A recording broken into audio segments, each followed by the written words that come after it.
Второе, что он скажет, вам есть что скрывать. Злить людей, которые с оружием, людей, которые при власти, не стоит. Вы, когда на допросе, вы не отдаете себе отчет, о чем вы говорите. Рассмотрим ситуацию с адвокатом и без. Если вас вызвали в качестве свидетеля, то это повесткой организовывается. Есть еще такая штука телефонограмма. То есть они могут позвонить по телефону. И потом следователь напишет рапорт о том, что телефонограмму вам передал. Это тоже считается. Не стоит это игнорировать. У свидетеля есть обязанности. Права и обязанности. Свидетель должен явиться. Если вы дважды не явились, дважды проигнорировали повестку, а следствию вы очень нужны, ну так случилось, вы очень нужны. Третий раз они оформят привод. Классная штука. К вам домой или на работу приедет наряд полиции, под белые ручки заберет, наручники не закует, нет. Ну очень настойчиво проведет в машину, и вы проследуете с мигалками прямо в кабинет к следователю. Какое будет у следователя настроение из-за того, что он вас так долго ловил, сами понимаете. Он вас начнет сразу прессовать, что вы хреновый гражданин для начала. Второе, что он скажет, вам есть что скрывать. Злить людей, которые с оружием, людей, которые при власти, не стоит. С ними нужно общаться и достаточно корректно или с большого расстояния указывать на их ошибки. Итак, если вы идете с адвокатом, что я всем советую, то все, что у вас есть, ключи от квартиры, от машины, деньги, телефоны, все отдать ему. Причем сделать это надо до того, как вы туда зайдете. А еще лучше оставить у него в машине, у адвоката. Не путайте со своей.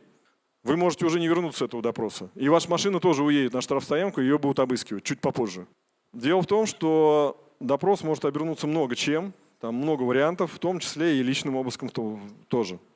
Гаджеты всегда интересны следствию. Тем более сейчас. Кто думает до сих пор, что Telegram шифрует? Какие вы все молодцы. Лично видел расшифровки еще 2 года назад. Все слушается. Вопрос в том, по уровню какого уголовного дела. То есть есть технически простые способы, есть технически сложные. Telegram технически сложный. Поэтому для того, чтобы его стали транскрибировать и прослушивать, нужно уровень уголовного дела серьезный. Вы там кристально честный, вы ведете, платите все налоги, за собой не знаете никаких грехов. Но вы не понимаете, что там через 2-го или 3-го подрядчика и субподрядчика произошло. Его хлопнули. Он дурак оказался, вывел на одуванчик, налоговая проверяла. И дальше, когда она поняла, что это однодневка, она просто идет по цепочке. После налоговой эти материалы обязательно идут в АБЭП. Обязательно. Налоговая должна о таких фактах передавать материалы в АБЭП. А АБЭП обязан провести доследственную проверку и принять решение, возбуждать уголовное дело или нет. Не в отношении вас, а по факту неуплаты налогов.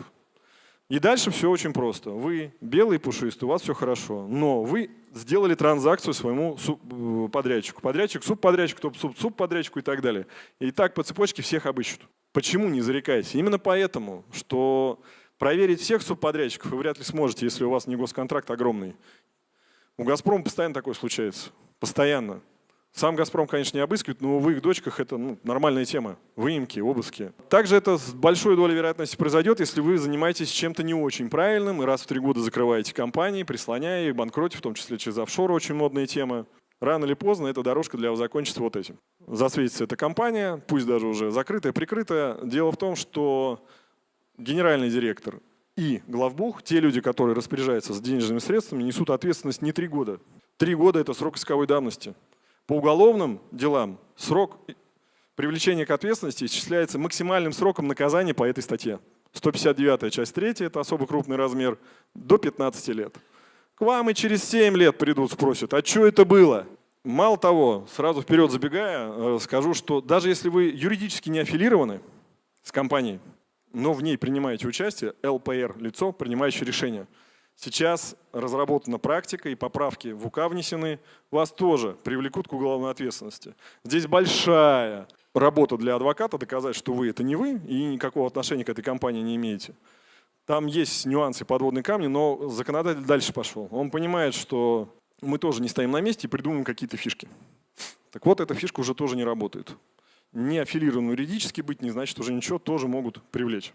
Когда вы пришли, сядьте рядом с адвокатом. Грамотный следователь вас обязательно рассадит. Причем так, что вы до него не дотянетесь. Дурь. Если адвокат дурак, он промолчит, не хочет ссориться со следователем. Если адвокат не дурак, он сам скажет, я вот тут рядышком постою, ничего, стоя.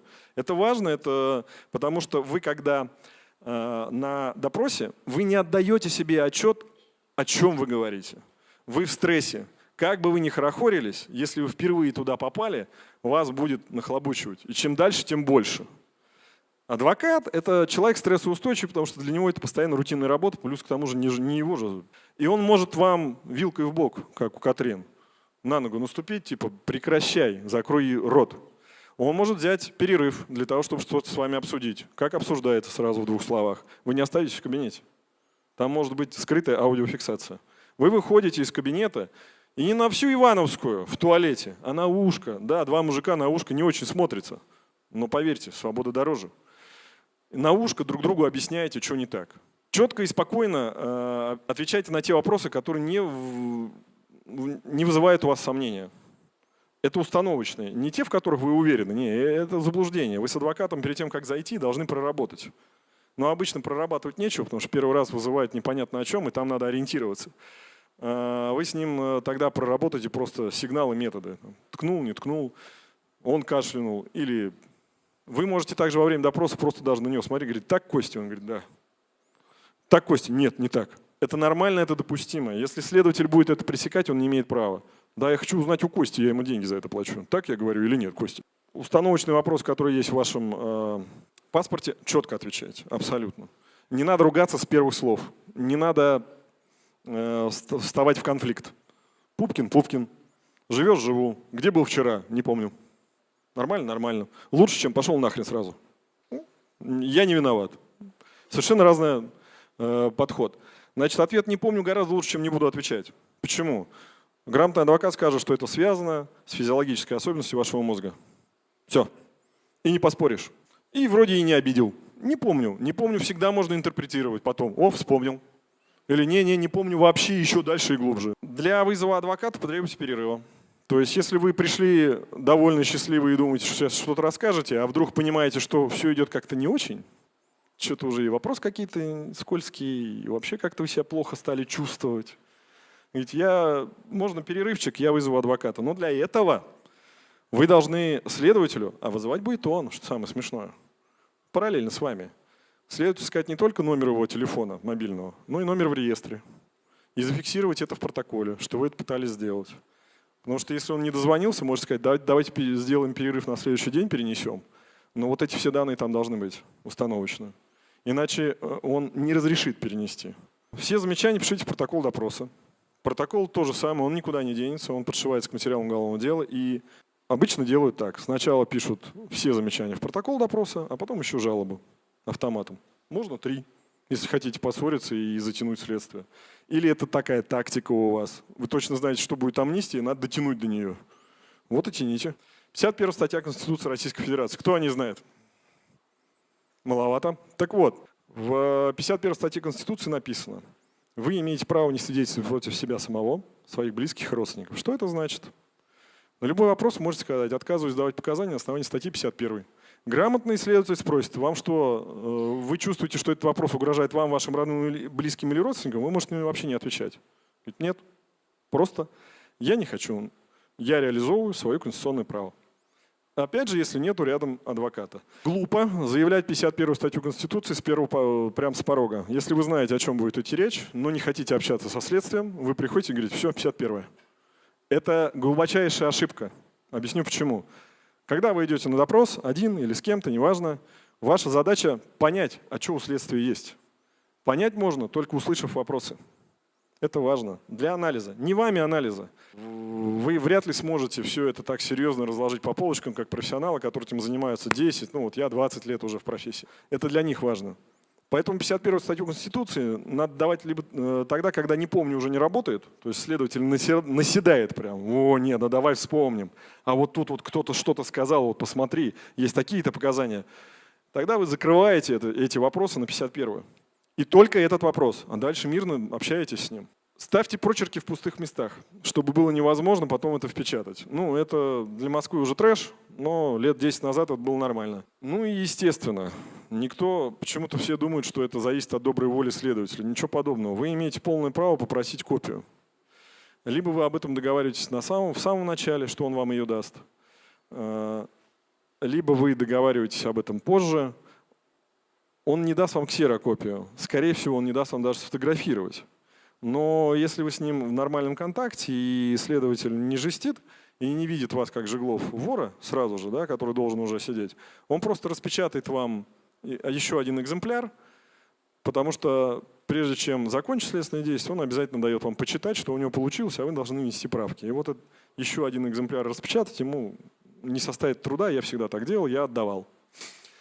Если этого не случилось, а фото-видеофиксацию можно проводить только с разрешения следователя, то есть вы достали телефон, считайте скандал.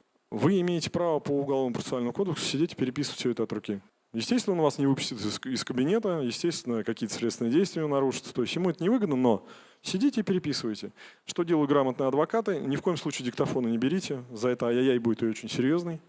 Это прям нарушение. Адвокаты в процессе транскрибируют, не нормальные адвокаты, хорошие, нормально, неправильное слово, хорошие, не полагаясь на те договоренности, которые были в самом начале. Следователи тоже люди, могут лукавить и обманывать для достижения каких-то своих целей. Хороший адвокат сидит и транскрибирует все вопросы, все ответы. Ну и плюс еще, если он немножко подкован, как у нас, эмоциональную окраску тоже дает. Что это такое? Когда он предлагает бесплатного адвоката или подумать над адвокатом бесплатным, вы понимаете, что он предлагается только подозреваемым или обвиняемым потенциальным. То есть вот сегодня вам будет предъявлено обвинение. Вы должны максимально сконцентрироваться, нельзя впадать в панику. Я все понял, вызываю адвоката. И искать его максимально чтобы найти. Как только у вас спросили про адвоката. Дело пахнет керосином. Иногда они любят шутить таким образом, но лучше перестраховаться. Допросить без адвоката, предъявить обвинение, это будет очень маленький вес иметь в суде. Только если вы сами не хотите. Отказываетесь и говорите, да, я без адвоката сейчас, предъявляйте мне обвинение. Это очень важно, вы должны это знать, значит дальше будет все только хуже. И здесь без профессиональной помощи в принципе не обойтись.